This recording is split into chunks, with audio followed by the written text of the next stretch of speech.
Welcome to Scott H. Silverman's Happy Hour Podcast.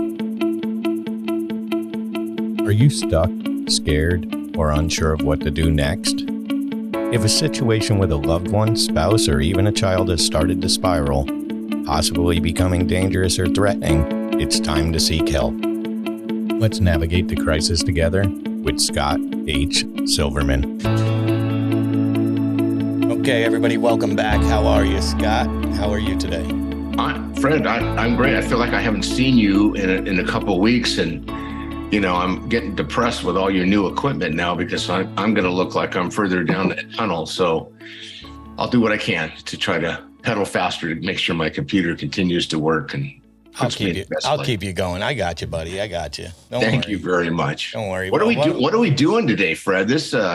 We got a smiling face. You look like you're, from the Caribbean or just came from the Caribbean. You got a lot of sun. I know you're sitting in your motorhome, Jeffrey Johnston. Yes. And we're excited to have you here today. We're going to talk a lot about you and your experience and, your footprints in the sand and the journey you're currently on. It's real exciting. So, Fred, what do you want to do first? Should we just put Jeff on a pedestal and get it going? Yeah. What are you thinking? Let us know who he is. All right. Well, I met Jeff recently, and how it happened was his team reached out to us.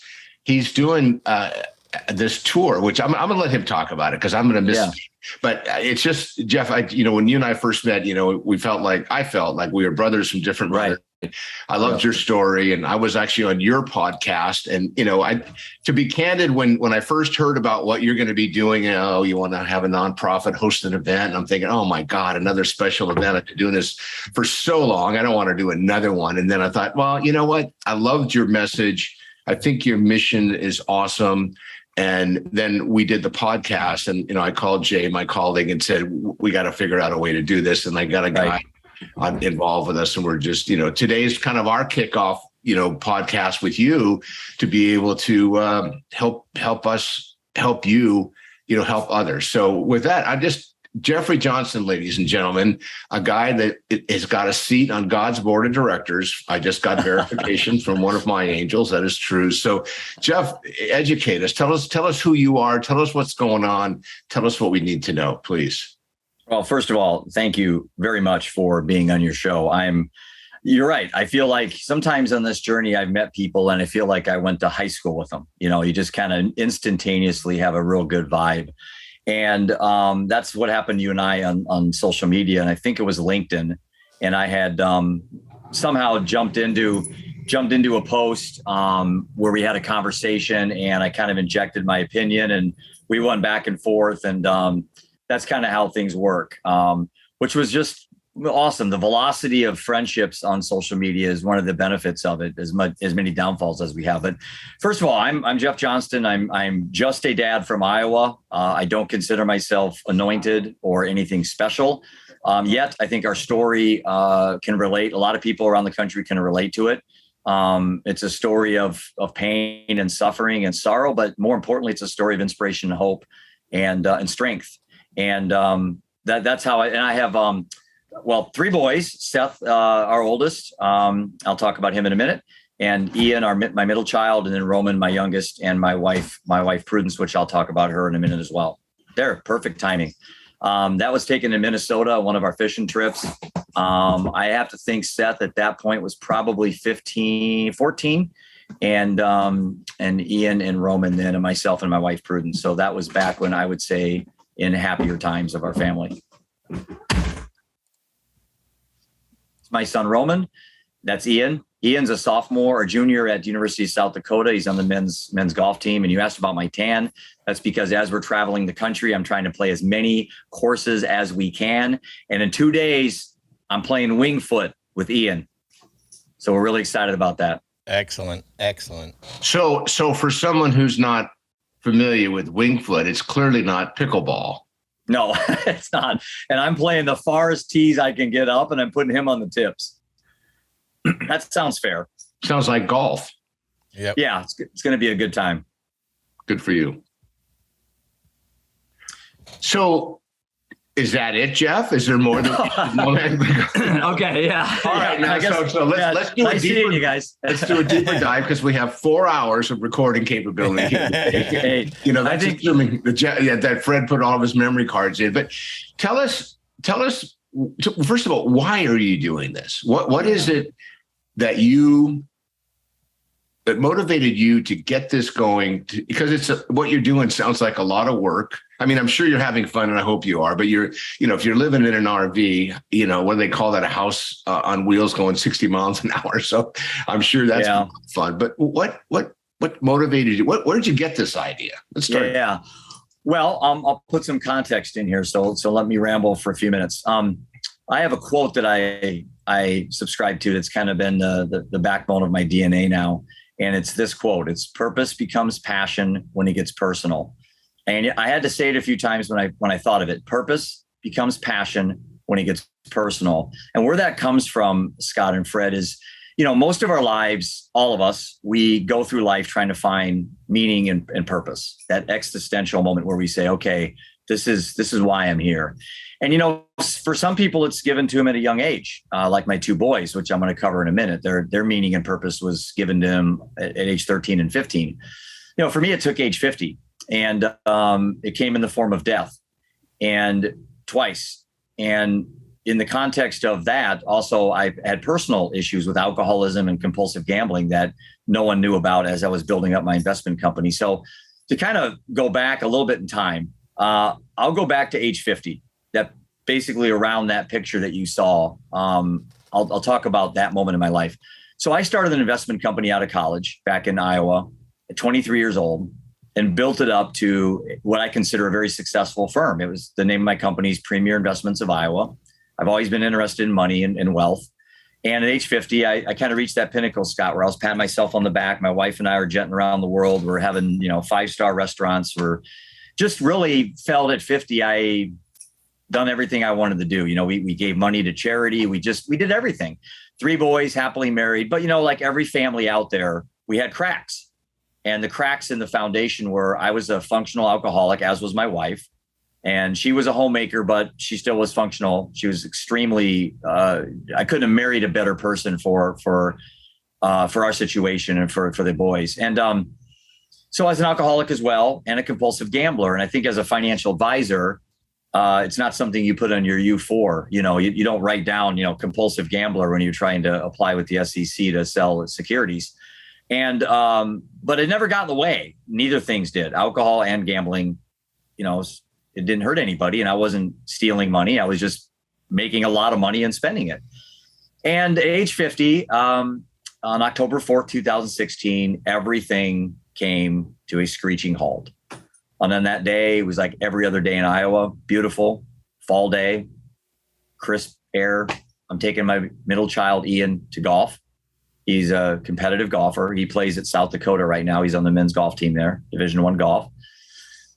Taking the clubs out of the back of the trunk of the car, and the phone rings. And as a dad, Scott, and Fred, you get that feeling in your stomach. I just knew what's on the other line isn't good.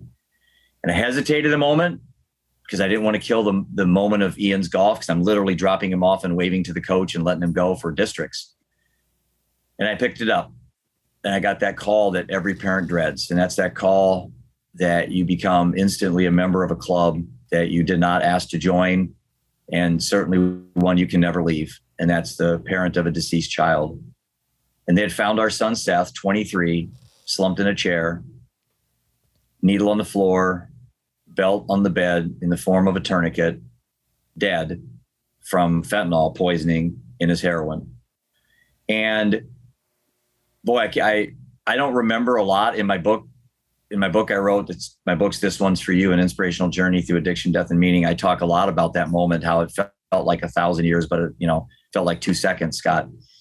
And all I could think was, now I got to go tell my wife that our son's dead. And I turned around, got my car, and left. And I know what I didn't do. I never told Ian I loved him. I never told him good luck.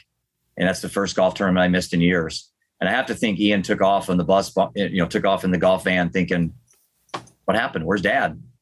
And he went to the first tee as a 15-year-old sophomore. Where's mom and dad? And as it turned out, he ended up double bogeying the last hole, and our team missed state by one shot. And he got home and was crying, and I sat him down, and, you know, I thought to myself, how do I tell the boys now? So I'm fast forwarding a little bit. So I had to go home and tell my wife, and that obviously, you know how that went.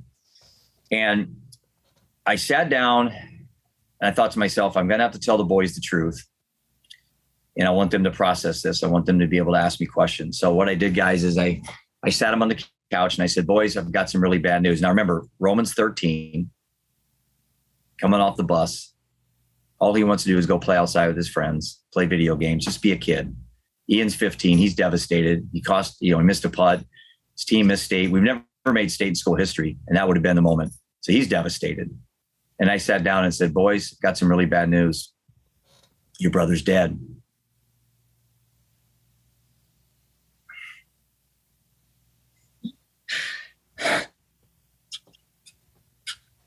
Take your time, man. Take your time.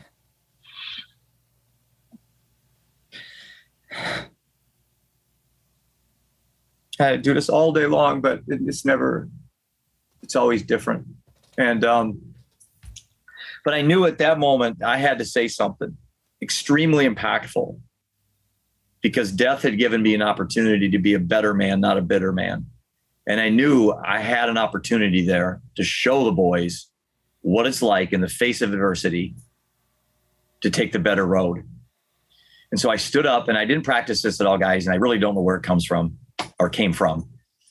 But I felt like I had to say this halftime speech. You know, we're down 30 points in the Super Bowl. We got to win. You know, I've got to tell the boys now something out of my mouth that's going to set the pace for the rest of our lives. So I stood up and I said, boys, I cleared my voice. I said, we have one of two roads to go down. And this two roads is a chapter in my book. I said, we have one road of anger, despair, and hatred, and we'll become alcoholics and addicts ourselves. Or we have a road of hope and inspiration. And this can be the greatest moment in our lives and those around us to make a difference. And I ask you, I'm going to be on the second road, and I ask you to join me.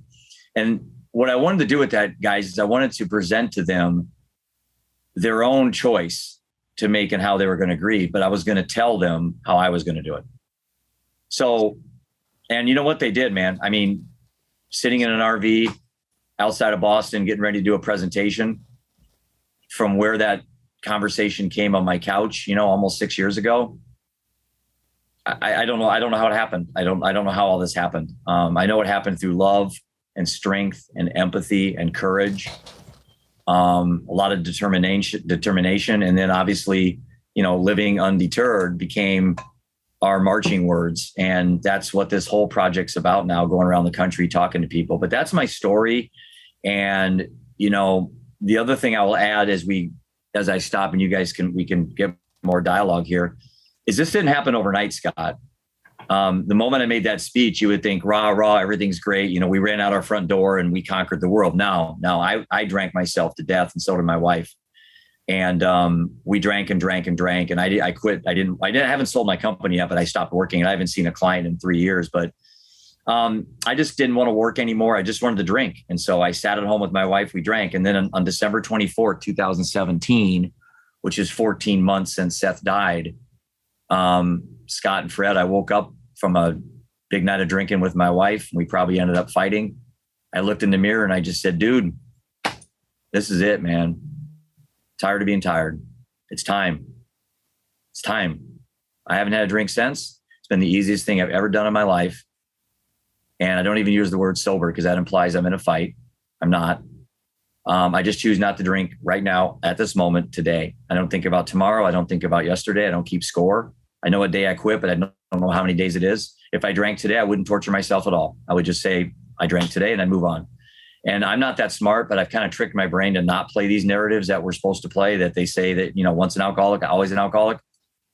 In my mind, I'm not. And that's how I close that door. I don't go to meetings. And again, that's just me. And I know I did my speech yesterday in Concord, and I said, you know, whatever you're doing, your way is the right way. Just because somebody else has to go to meetings or wants to go to meetings or calls a sponsor or falls off the wagon, you know, that's their unique story.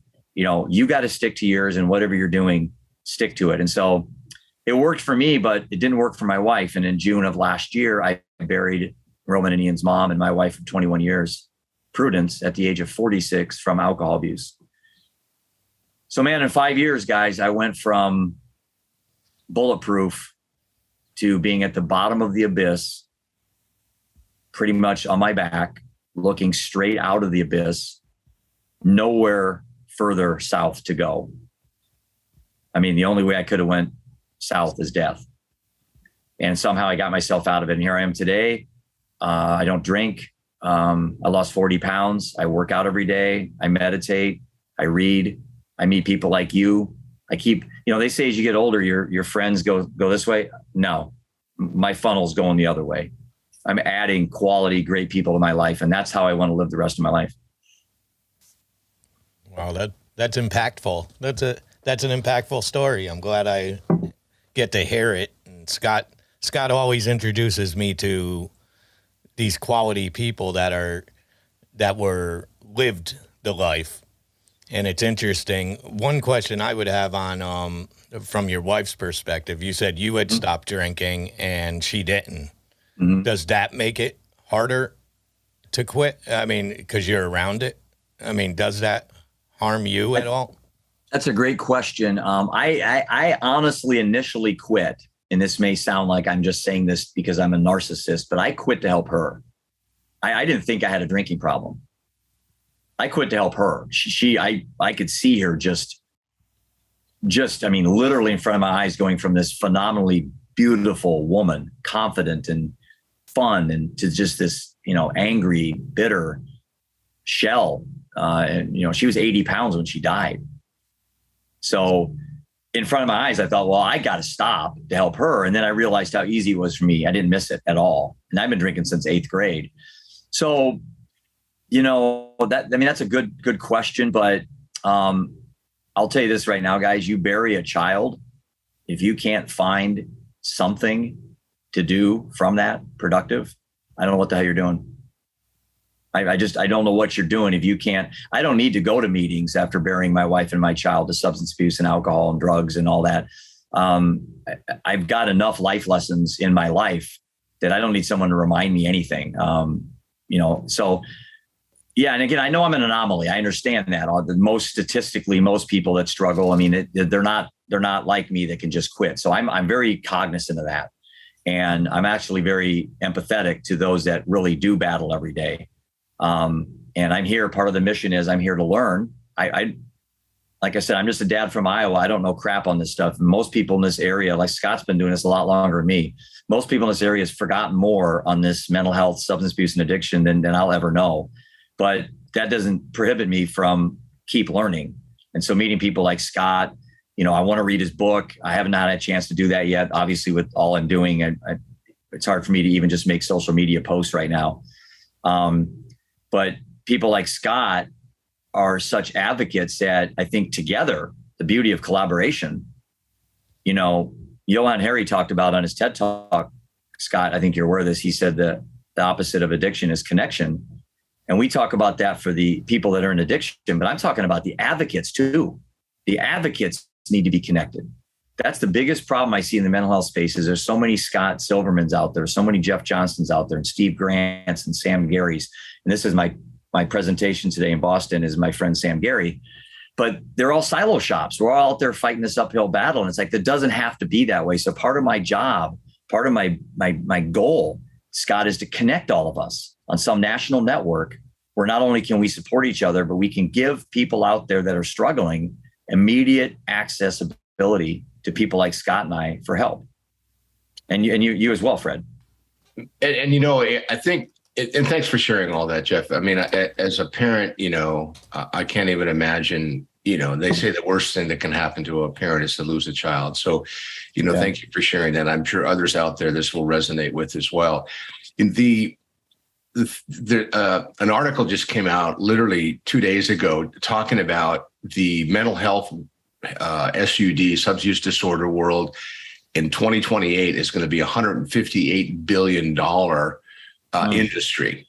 And I don't know how they came up with that formula to project that. But up until about 2 years ago, substance use treatment was around a $40 billion industry. And, nobody, I don't care what expert you talk to, nobody is going to be able to factor in what's just happened with the pandemic. So whatever numbers I see and look at, I'm just not going to believe. I think they're going to be greater. And I think your point about there's a 95% relapse rate in the industry. It doesn't matter what the treatment modality is, from Buddhism, prayer, meditation, to mindfulness, to anonymous programs, to a structured treatment. I've seen people go through structured treatment programs for 18 months, come out, and within 2 weeks relapse, because whatever was going on, they didn't take it with them, the tools they learned. So whatever works for people. I mean, I run a treatment center, that we meet everybody where they're at, and we know one size doesn't fit all. I mean, right. You are an anomaly. I mean, to be able to do that and to flip that switch is pretty rare. And I believe in the disease concept that people, just like diabetes, no one chooses this disease.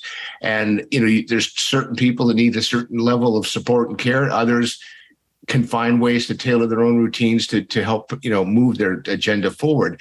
And the underlying issues that are generally being anesthetized or people are self-medicating from, if they go untreated, and it doesn't matter if you're anesthetizing yourself or not, untreated trauma, in my opinion, is a mental health issue that you can't even deal with till you remove the anesthesia. So the idea of building that web so we are connected, because you're absolutely, and addiction doctors don't even believe in addiction therapists, because therapists are different than doctors, and doctors don't think therapists can help, and therapists don't think doctors understand it. I watch this go on. It's so funny listening to a marriage family therapist talk to an addiction specialist that spent 10 years in school, and they're approaching it from a medical model perspective, and the others approaching it from a therapeutic.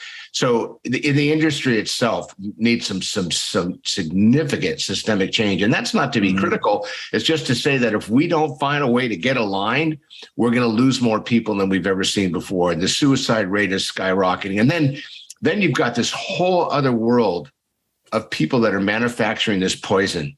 And I hear it all the time, people, why would someone make a product that kills their consumer? Because every time it hits the news, their sales go up. So we're in this interesting time right now, and the manufacturers, and I'm in San Diego, we've got the super labs in Mexico, and Mexico is competing with China, and the distributors of, cocaine can't even find an inroad now because it's so expensive to manufacture and get here. And fentanyl is so inexpensive. You can get it on the dark web. So, and to me, I'm one of those people, if you told me don't do that, I would go do that. And I think there is that part of personalities that we need to find ways to educate. We need to find ways to prevent and also inform. We call it the PI acronym: prevent, inform, educate.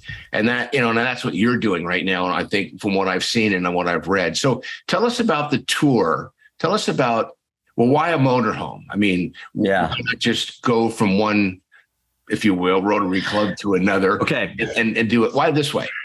Well, let me tell you this, first of all. I love what you said, everything that you said, and I want to jump on something about labeling, for example, and I'm going to get to the tour in a minute. So if I ask you guys, what was the question? Remind me, because I have attention deficit, which is what I want to talk about real quick. So do I. So we're going to have to really rely on Fred. We got Fred to help us out. So I've had attention deficit my whole life. My dad's a doctor. He told me when I was 5 years old that it's a superpower. And never used the word disorder. It was a superpower. So little Jeffy grew up, never made honor roll. I couldn't focus. I can't see things in my mind that the other kids could see. And, but to me, it was a superpower. I felt sorry for the other kids that weren't hyper and intense, like Jeffy. And so my whole life, I felt that way. And all because my dad told me that it was a superpower. Now, my son, 15, Seth, same situation.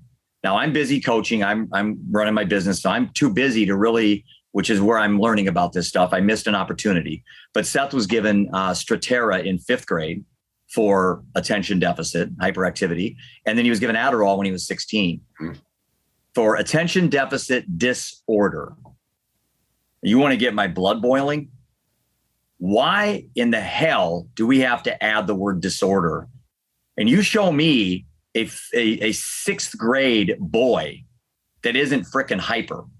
that isn't intense, that isn't drinking Mountain Dew, that isn't playing video games? What's the bar of normalcy? What are we comparing normal to? It's criminal. I think it's criminal. And I know why they add disorder, because you have to have a diagnosis to get insurance claims and prescribed medicine. That's the only reason we add disorder. So in my circle, I don't allow people to use the word disorder.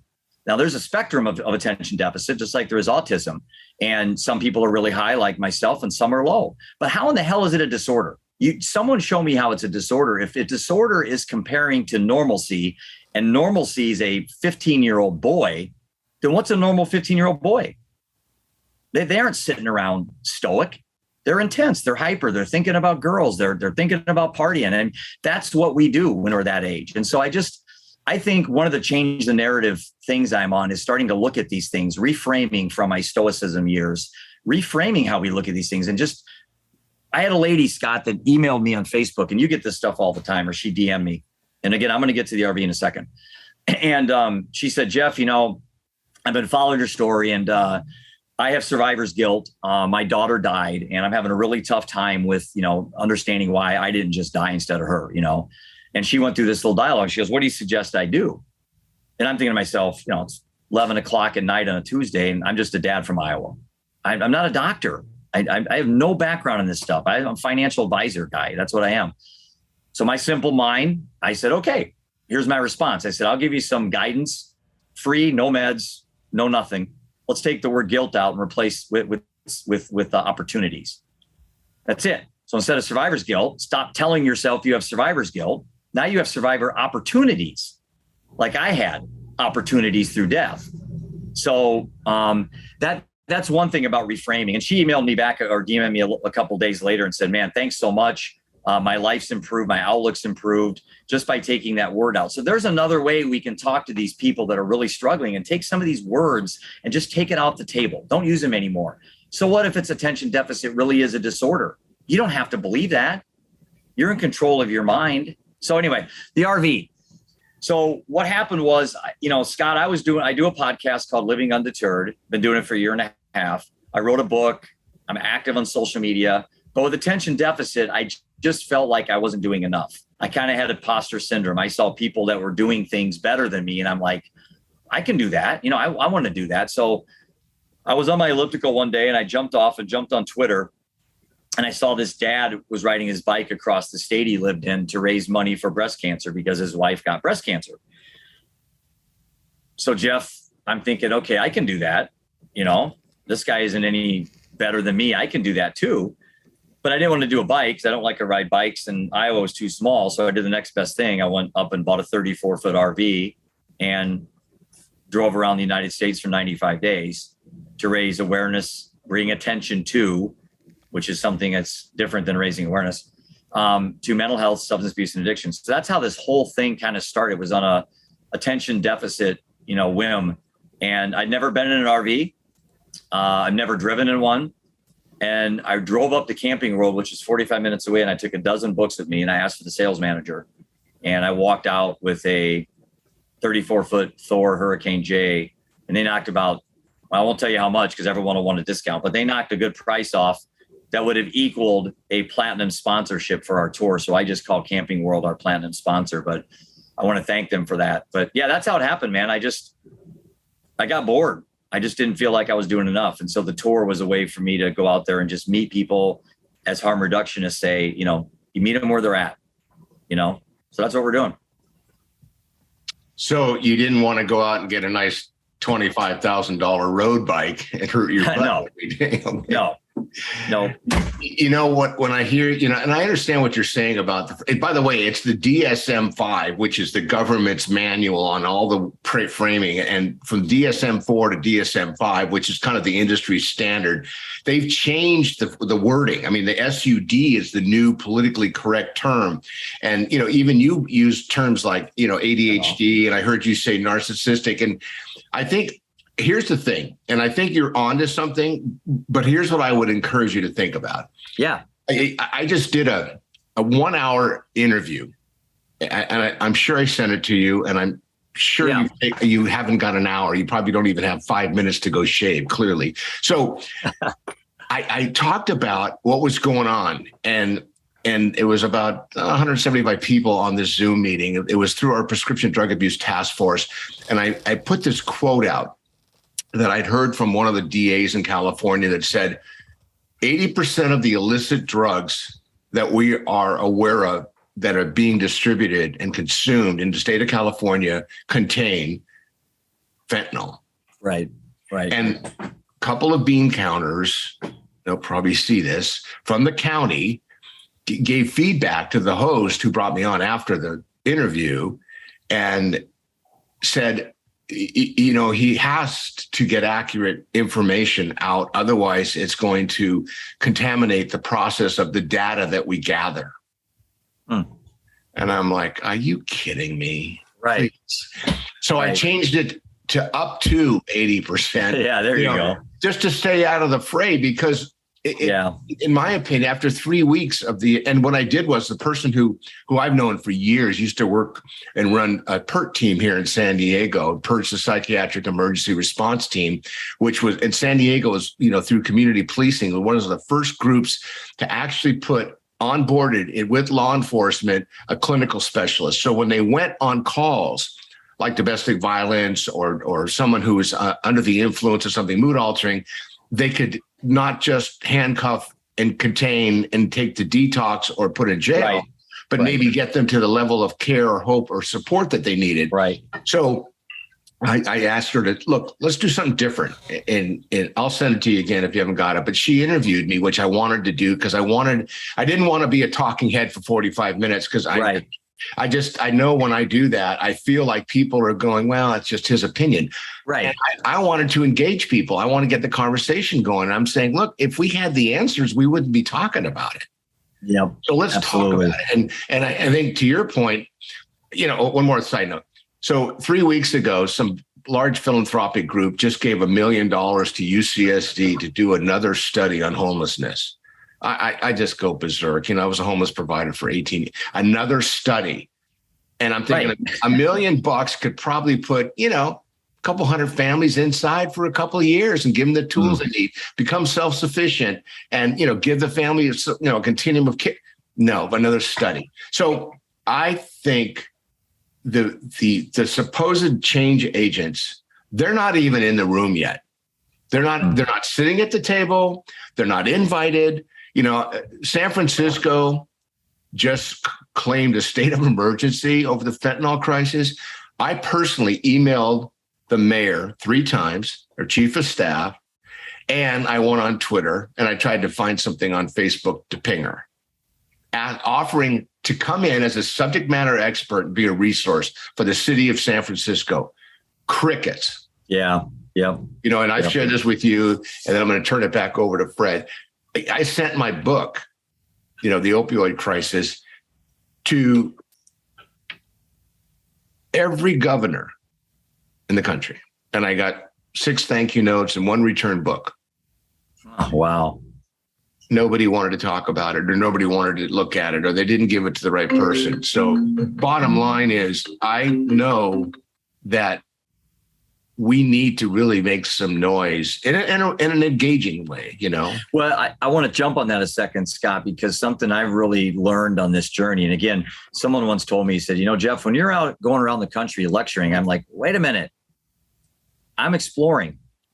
I'm not lecturing anybody. I don't know anything yet. I've got that mindset where I'm out there exploring. I want to meet the people that have, at least potential solutions. But I want to talk about something kind of a philosophical angle that I've kind of gravitated to, is this raising awareness issue. Again, if raising awareness was working, we wouldn't be on tour. We wouldn't be out here doing this if what everyone, and there's more awareness on this than ever before. And the average person on the street knows what fentanyl is now because of the media presence and the awareness. So what I'm trying to do is bring attention to these issues. Raising awareness is in your face. You're pushing a narrative.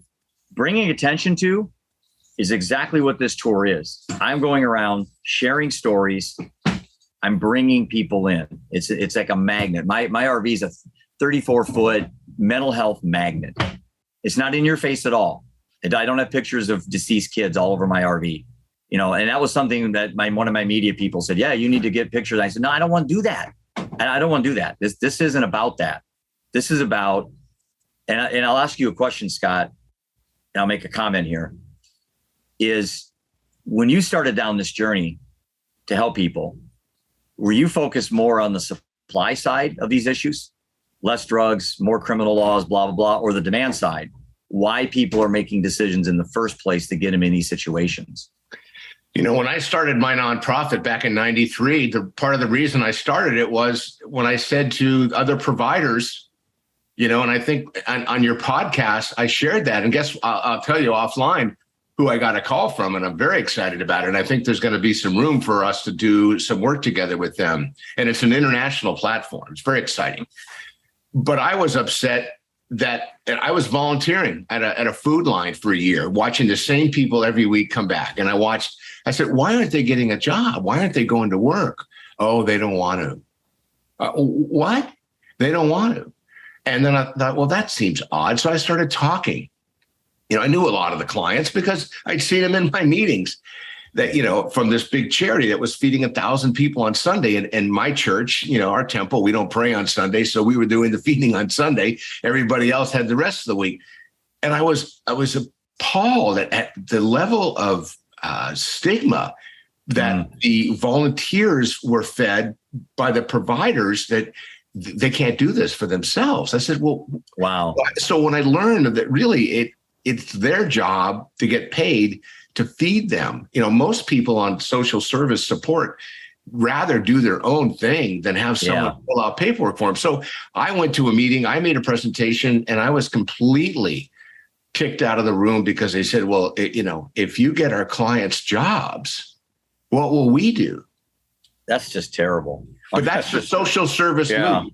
That's the DSM, you know, and these weren't necessarily clinical addiction specialists. So I never really approached this from an addiction perspective. For me, it was a matter of life skills, attitude change. You know, how do we move the needle? Do you really want to go to work? Do you understand what it takes to go to work? And if you don't, let's talk about that. Give people the basics. Most people will take it and run with it.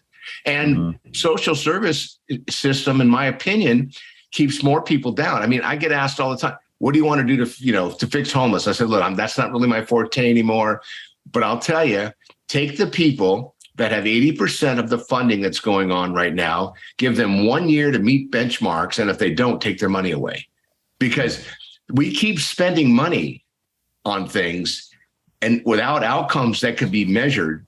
Why would we do that? I mean, that is just stupid. No business would do that. In gambling, they call that throwing good money at bad money. Good analogy. Thank you, Jeff. Yes, it is. So I want to know so on this tour, you're on this tour. Right now you're on, I'll ask a few questions and you can pick and choose which ones what order. But one is, are you seeing a difference? Obviously, you're on the East Coast right now. You're a Midwest guy.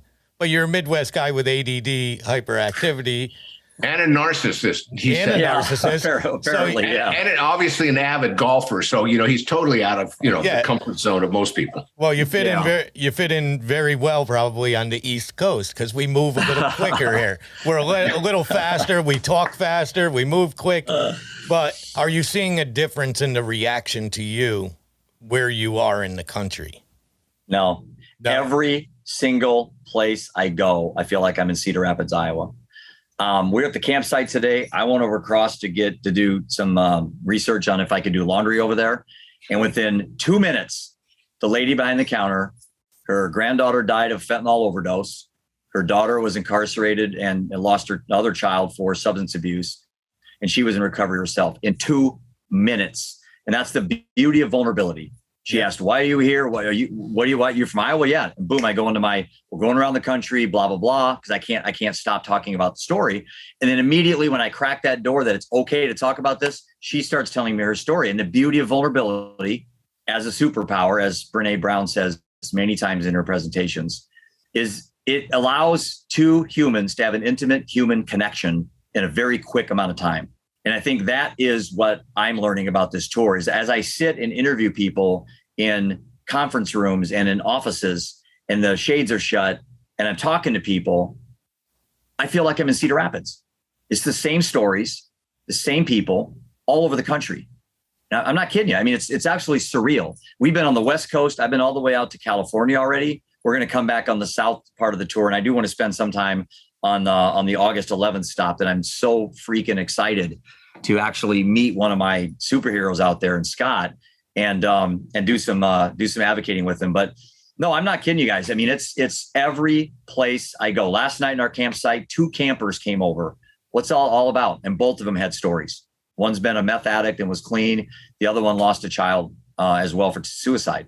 And I'm like, I tell my driver, who's my cousin Todd, I'm like, man, it's every place we go. It's every human being I talk to. And Scott said 158 billion. He's exactly right. When I wrote my book, I think I quote that number, 45 or 50 billion, Scott, in my book. Now it's 158. No, in 2028, basically in about 6 more years, that's the forecast. And what I'm saying saying is with the pandemic, I think that figure has got to be doubled. Yeah. And here's the thing that's interesting.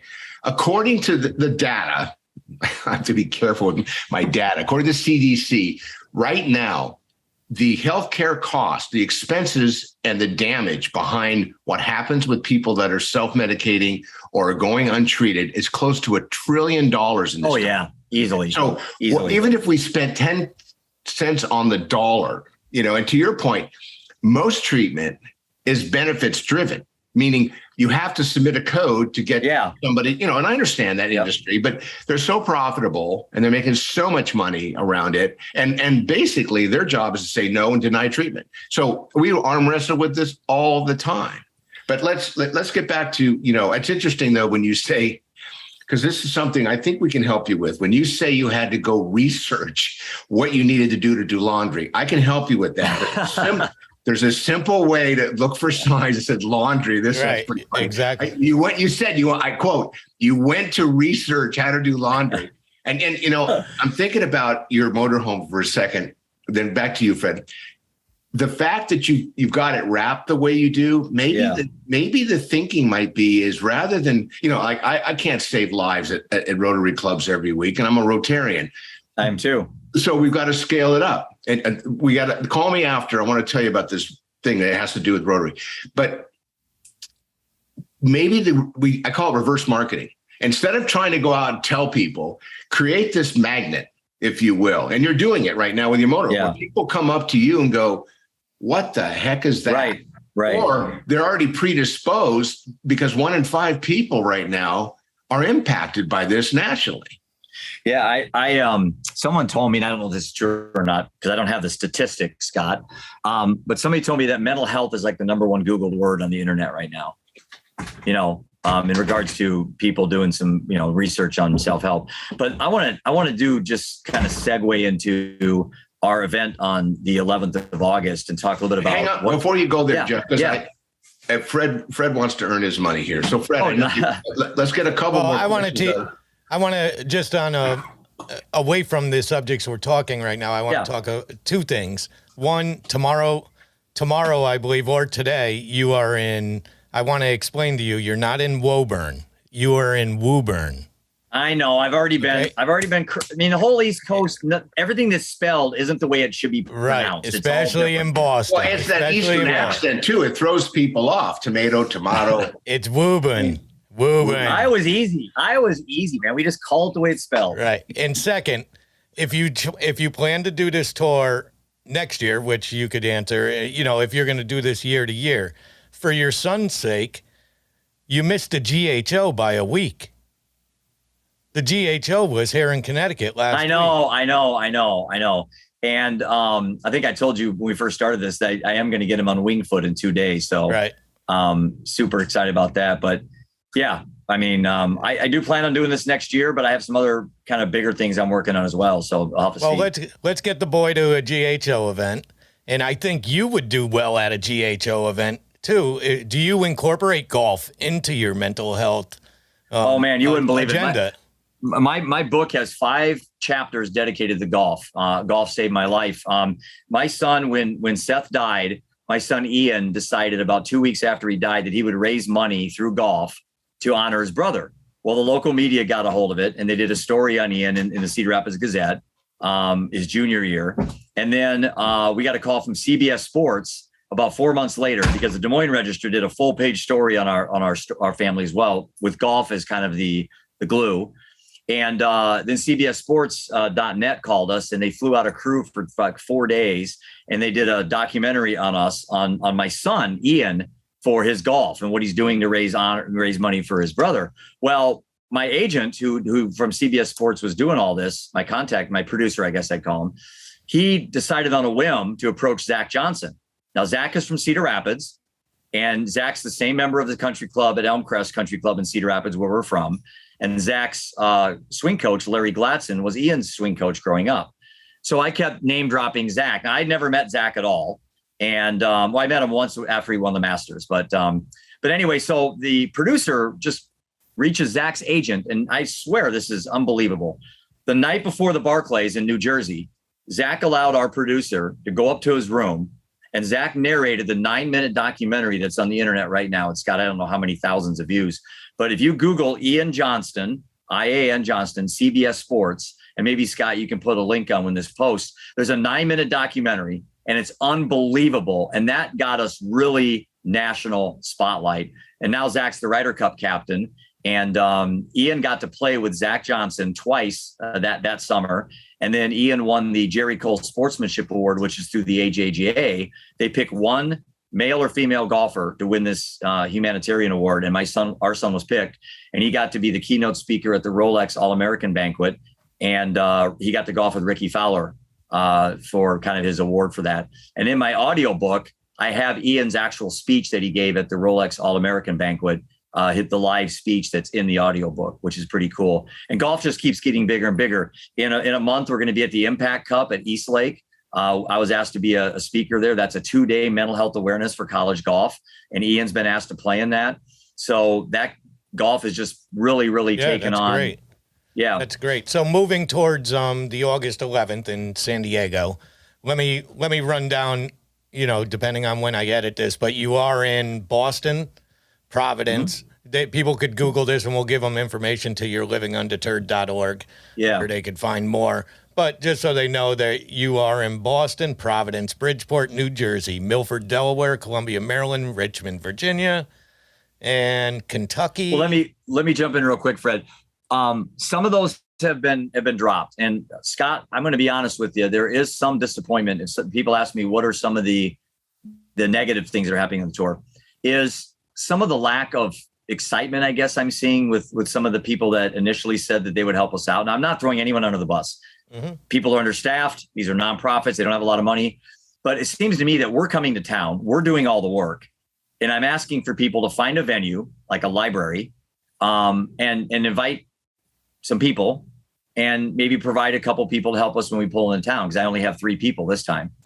And it's like, man, if I was a nonprofit, and I saw this guy going around the country in an RV, and he's really doing all the work, man, I'd be lining up to get that person to stop. But we're out. I almost feel like I'm selling a car sometimes out talking to people, and I understand that I'm new in this, and like when I reached out to you, Scott, I mean, there's inclination that what's this guy's agenda, and I think as time goes on, we'll have more people that want to get involved. But the lack of corporate sponsorship has been just it's been zero. I mean, we really haven't had a lot of corporate. Everything so far has been my own money. Right? The RV I bought with my own money. So it's like, what we do know is August 11th is happening.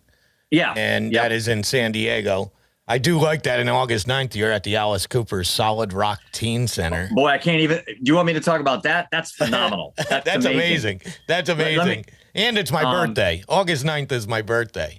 Well, let's talk about the 11th, but give me 2 minutes. Are we okay on time? Yeah, we're fine. Okay. You got to hear the Alice Cooper story, because this is like the greatest story in the whole tour so far. So I'm in Las Vegas with a friend of mine, gambling, first time in like 17 years. Mm-hmm. I had to go out there just make sure that I wouldn't get in trouble. I don't drink, so I can't get in trouble in Vegas. Well, maybe for some that's not true, but anyway. Right. So I go to this men's clothing store where I buy all my clothes. It's called John Varvatos, and that's my favorite store. I buy it online, so I've never ever went to their store. Well, I noticed Caesar's Palace has in the Forum has a John Varvatos store. So I get up, I walk in there, I walk in the store, it just opened up, and there's a lady there. Her name's Joy, and she said, "Hi, how you doing?" And I said, "Well, I want to shop a little bit." And she goes, "Would you like a drink?" That's Vegas, 10 o'clock in the morning on a Tuesday, right? Who doesn't drink? And I said, no, I don't drink. And then, there's that door opened because people always ask why. And I said, well, my son, Don, my wife, I'm doing a podcast. I go into my little dialogue. She comes over, she's hugging me, she's crying, she's telling me about all this stuff in her life and stuff. So we have this intimate human connection immediately within 2 minutes again. And then as we're talking, I'm telling her about the tour. And she goes, oh, and I look out of the corner of my eye, guys, and I see this guy back there shopping with his wife. And I'm going, oh my God, that's Alice Cooper. No way. And she goes, I got to have you meet my friend, Jeff. And I'm like, there's only one guy in the store. Is she going to take me over to meet Alice Cooper?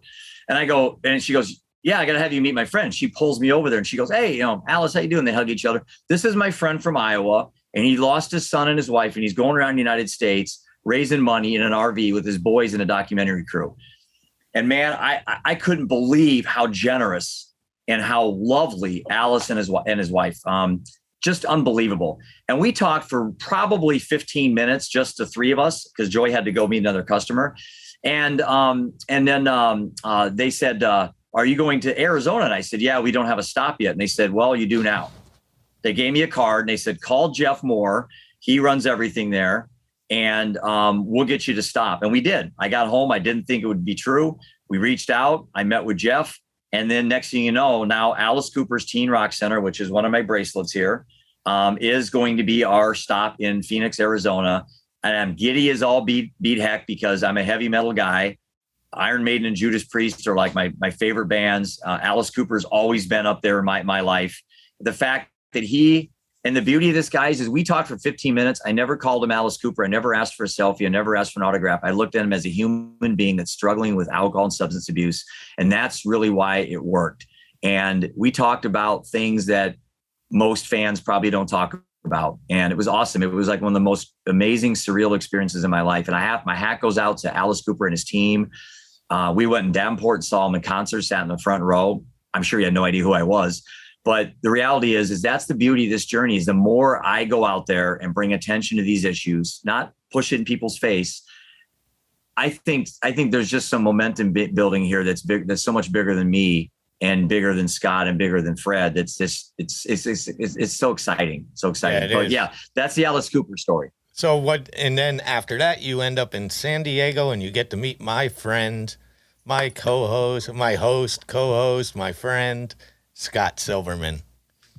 Tell us about that. Yeah. And well, what the day is going to look like, and this is what the average day looks like, is I'll come to town with our documentary crew. I'll have our guy there.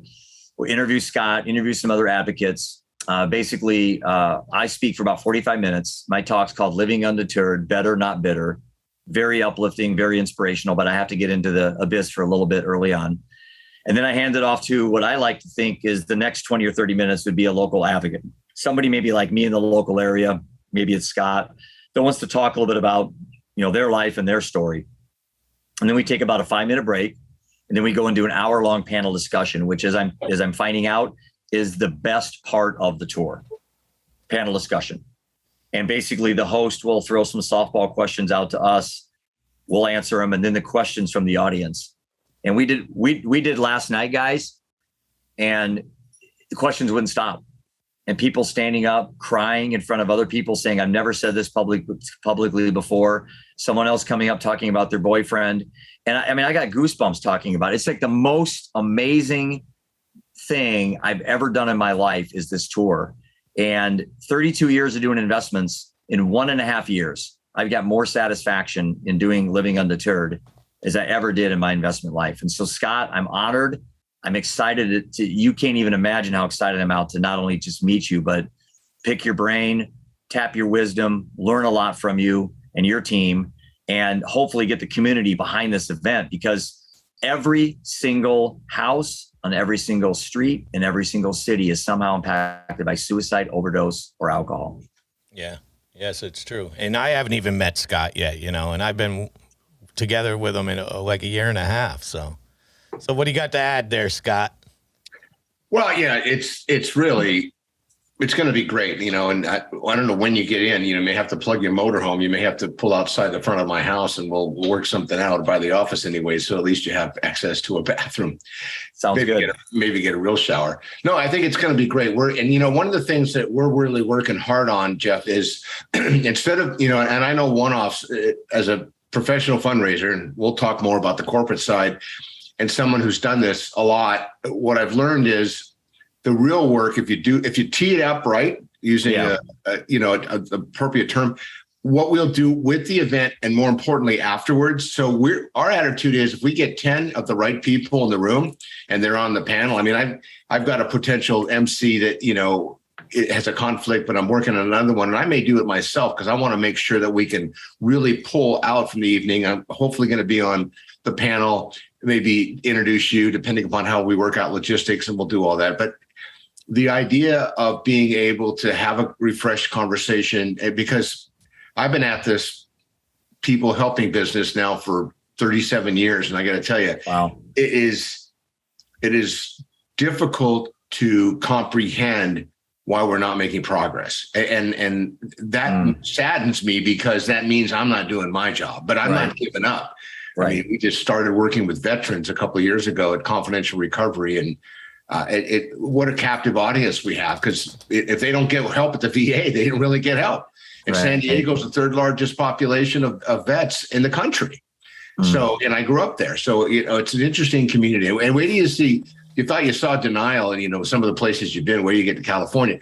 And it's interesting, San Diego and LA, we're 120 miles apart. And there are people that say people run to treatment in LA, and in San Diego, people run away from it. And these are the experts in the field. I've heard it said over and over and over again. I don't quite understand it, but it's almost like the culture, well, we don't want to go to work because the surf is up. But San Diego is what I know. So I think it's going to be very, very exciting. We're looking forward to hosting you there. And again, like I said, I'm talking to your PR people today. We'll create some momentum. And, I'm making my mission right now to get the right people in the room. And, I don't even want to see, I don't want to tip anybody off, but I know politicians are all, with the midterms, but I don't want politicians that don't want to create systemic change. And when I'm talking to somebody who's really an advocate of opioid issue, 10 minutes later, they're talking about the environment, and then, how we're getting plastic bags out of stores. They got to do that. I get that. But I want somebody who really says, I've been I call them the passionate stakeholders, the real change agents. And we're working on a couple of people, but they're busy like everyone else is, but we'll do what we have to do. And it's going to be a great event. And I don't always say that, but I just know, because obviously it's a passion project of mine, clearly a passion project of yours, and maybe we'll get Fred to zoom in and record the podcast for us live. And we're talking about maybe potentially streaming it if we can get the right people involved to push it out. But, August, everyone's on vacation, blah, blah, blah. Just set your expectations, but I'll let you buy me dinner because I know you have a bigger budget than I do. Meet my wife and kids if they're in town, and we'll knock it out of the park. And we'll use this event as a kickoff. So if you want to continue, and I'm assuming you will, unless other things take your attention, other people, because I know with fundraising, the first event's always the hardest. It's the second, the third that builds the momentum, and then you get the education, then you build sustainability. Yeah. And we've got a lot of that, and there's some interesting people live in San Diego, motivators, people that have done work in the for-profit world that are bringing their expertise now that they've matured over to helping people in a different way. So, yeah. So, what's been really eye-opening to me are the different ways of alternative methods of trying to improve people's lives. And I've got a couple relationships with some individuals that are in things such as, brain research technology, brainwave technology that can identify, kids prior to. So it's kind of the pre-habituation. We have rehabilitation and pre-habituation, and the prehab part of it really interests me. Patrick Moore is an individual on LinkedIn that's wrote a book called Prehab. I talked to him. Yeah, he's awesome. I mean, he's one of the best minds out there in regards to pre-habituation. His studies at Kennesaw State University, kind of got lost, over time. And I'm trying to resurrect his. And not to interrupt you, he's even shared with me that he goes, I can't really get people to listen to the message. And he goes, I think I've got a cure, or at least something that would create a trajectory of systemic change. Right. And it's like it's almost like if we fix it, so many people will be out of work. And I think, if you do something well, you should be, part of your goal should be to put yourself out of business. Yeah, I agree. So the need isn't anymore. But yeah, you should get Patrick on your show if you haven't yet. He's phenomenal. He's one of the first people that I really met in this journey that I really thought, this is a different approach, because most people spend time on the rehab recovery and all that, which is great. He's actually been on my happy hour. I'm pretty sure. Oh, okay. If you check it. Yeah, he's a great guy. Okay. He's his book, and I sent mine to him. So, Fred, I know we got to wrap up, but I want to talk to Jeff before he runs. And I know, Jeff, you've got to go to a speaking event very soon, right? Couple hours will be, yep. And I got 2 quick things to add. Yeah. So more on a fun side and stuff, but I'm going through your website and 2 people jump off the page at me, and let's mention them. First, I want to know about Antarctic Mike Pierce. Who is Antarctic, and how do you get the name Antarctic Mike? Yeah, Mike was one of the first Americans to run an ultramarathon on the glaciers of Antarctica, and we became very good friends. He's got some things he's working on in his personal life that is prohibiting him from being very active right now. Some family health concerns. Mm-hmm. And so I'm honoring that, and we're moving on with a little bit ahead without him, but he was initially very active on designing the tour and all that. So, but yeah, Mike's a good friend, good advocate. Right now, like I said, he's not here with us. We're thinking about him a lot. He's tending to some things that are back at home, but he's actually from San Diego. Okay. Encinita, I think that's where he's from. Okay. And the second one, and it might be my new favorite name, is a Sipsy Zavala. Sipsy. That's my son. That's my son's girlfriend, and she's awesome. I mean, my son's a junior at South Dakota on a golf scholarship there, and she's been his rock. And it's great to have her part of our journey. She was on the whole first stage on the West Coast. We were out there, the Northwest. And she's not here right now, but she is going to be flying in here in a few days, and then we're going to have her on the South tour of the South tour. It's my favorite name ever. I've never. Yeah, that's met a real Sipsy. name. That's a real name. Yep. Love it. Absolutely love it. Well, tell her we said hello, and I will. Everybody else that's on there, of course, you got many people that are involved and stuff. People can go to your website at livingundeterred.org, and they can find it there. We'll link it in all the shows that we create. And Scott, what do you got to finish up? Well, I just want to, again, 619-993-2738, 619-993-2738. Call me, text me anytime. Let's figure out ways to help save lives.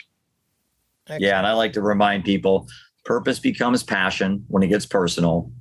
And when you find your why, you'll find your way. And everybody has a why. Mine showed up at age 50. So everybody keep looking. You'll find a why. You'll find meaning and purpose. And if it's not revealed yet, just be patient. It will eventually. And I'm looking forward to the 11th. And Fred, thanks so much for having this and orchestrating this today. And Scott, our journey is just beginning, my friend. Okay. And he is Jeff Johnston, once again from livingundeterred.org. That is Scott H. Silverman. I am Fredd Carroll. And should I sign off, Scott? Please, I was just going to say, don't forget your sign up. I won't forget my sign up. It took a year and a half to develop. But if no one has told you they love you today, we love you. I am Fredd Carroll, and we will talk to you again soon. Goodbye, everyone.